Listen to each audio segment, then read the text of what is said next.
Hello everyone, welcome to my channel. I hope you're having a great day. I have a 10-minute painting video for you. I've been super into bright, bold pink florals lately, so I am going to get into that in just a moment. First, I wanted to mention my website, coryfrankcreates.com.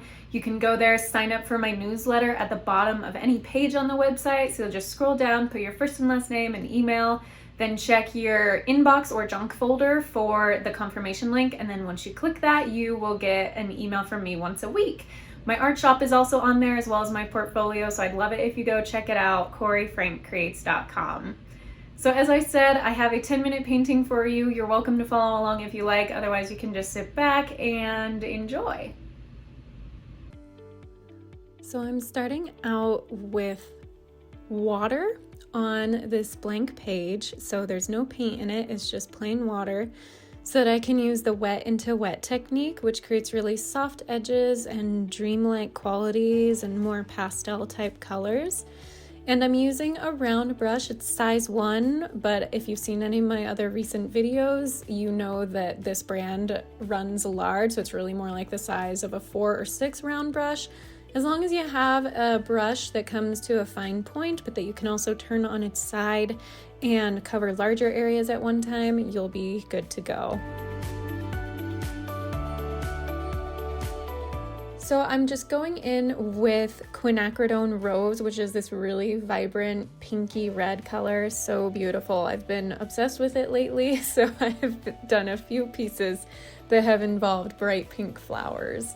So I'm going into that water, and again, when you're working wet into wet, you have your clean water, just kind of that you have laid down on the page with a paintbrush, and then you're going over with your paint, and then as the paint spreads into the water, the edges get really soft. So I did that and created these kind of hazy little hints of kind of petal outlines or petal shapes in there. And this is a peony flower, a pink peony. The reference image I used, that I very loosely based this on, is linked in the description. It's from unsplash.com if you would like to see the original reference image. They have copyright-free images on there, but I always like to give the photographer credit. So that's in the description.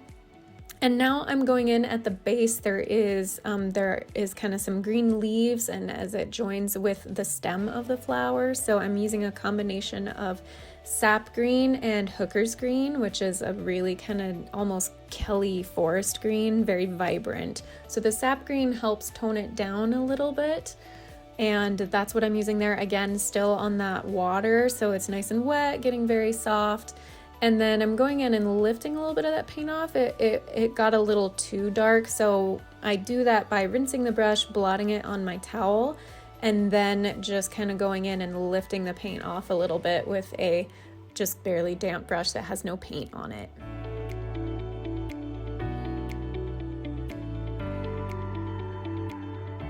And then as the water dries, and you can tell already those edges were much sharper, so I went back in and I've added a little more water to some of these areas, because again, I wanted this, since it's a 10-minute painting, I don't have an undersketch. I'm just kind of going off of sight and what looks nice.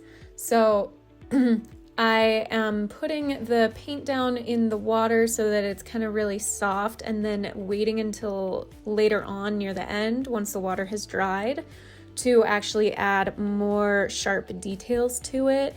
But again, this is not meant to be a super realistic painting since it's such a short amount of time, which is great for taking advantage of the properties of watercolor in that they're water-based. You can have really soft edges. It's very dreamlike. So that's kind of the effect I'm going for.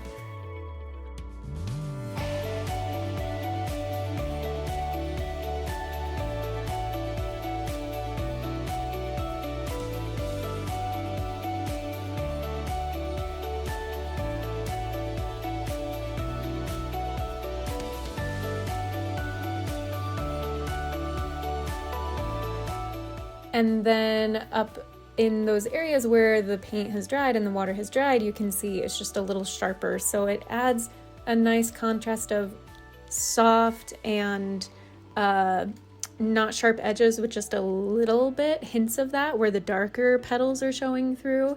And that's what kind of makes this piece look a little more complete by the end, because you have the hazy, soft quality contrasted with some of those sharper, brighter, vivid edges.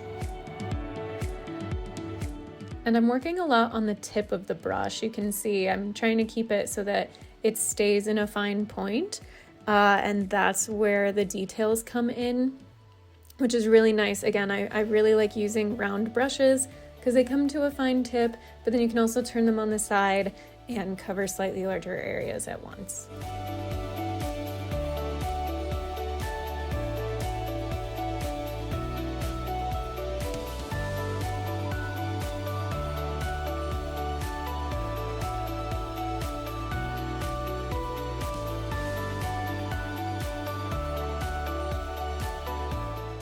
So adding a few more details back in to where the petals are meeting the sort of stem area. There's a little bit of kind of shading in there. So I'm going to go ahead and darken that up now that the water and paint underneath had dried, so I can have sharper edges and clean details. And now starting to get into kind of a leaf coming off of there. Again, I'm using the sap green, and then I'll go over the top with a little bit of the hooker's green as well. There's the hooker's green. And I don't know if I've talked about this in a video before, but you want to try as best you can to keep your colors clean. So I always, before I dip my brush into a different color, if I've already used it with another one, I rinse it off as best I can and then go into the new color, because I don't want my colors to get muddy if I have especially a complementary color going into, so like if yellow and purple mix, they turn kind of brown. If orange and blue mix, they turn brown. And then if red and green mix, they turn pretty brown. So again, you just want to keep your colors as clean as possible. And that's what I'm doing here, even between the same color family. So all my greens, I want to keep those as separate as possible. And that is why I mix colors on the metal kind of wells on the side of the palette, so that I can keep my original paints clean and intact.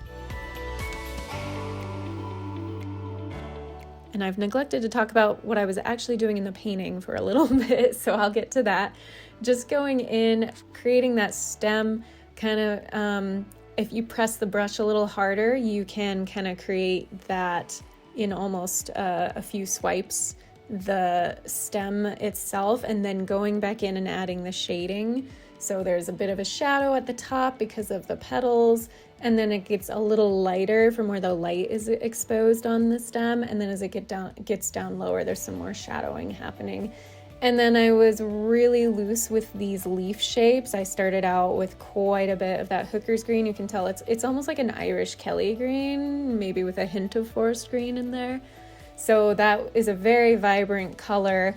And so I did wind up going back and adding the sap green to tone it down a bit. The sap green is really, really wonderful for these plant herb type colors, because a lot of the time the green in a flower is not going to be that super vibrant Kelly green or a blue green. It's going to be more of a toned down kind of yellowy green. So mixing those two together really helps balance them out. And again, not a lot of detail with the leaves. I was kind of looking at my time and realized I was running out of some time, because I had gotten a little focused on some of the details in the petals and the leaves and stem as well. So I realized that I want to go a little more quickly, add a few more details to the petals now that it had dried a bit, and just add kind of some shading, shadowing where some of those darker petals or those mid-tone petals are coming in. And again, this is very loose and has some abstract qualities to it. It's not super sharp and defined. And then here's one of my favorite parts to do. It's kind of a little bit of a signature of the work I do, just splattering some paint on there. Again, that's a quinacridone rose. And I then go in with also the sap green and the hooker's green. So those are just all the colors I use. There really only 3 colors were used in this painting, which when you think about it is pretty cool. So you can keep things really basic. And with the splatter, you get some staining on your hands sometimes, especially with those bright reddish pinks and greens. Those are very highly staining colors, so you may need to use lava soap or some kind of stain removing soap to get them out.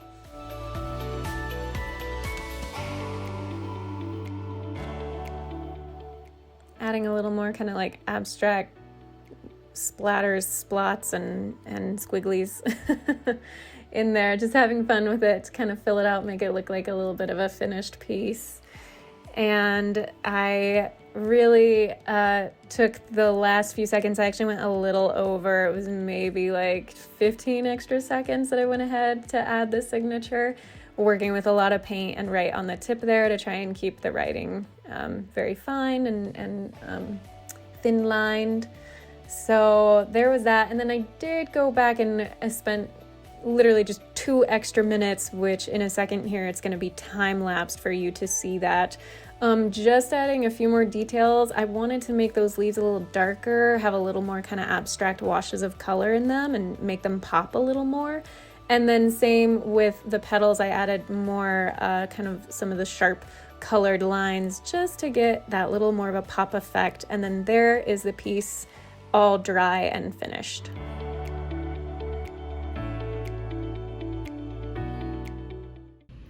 Thank you so much for watching. I hope you enjoyed that video. If you did, please give it a thumbs up.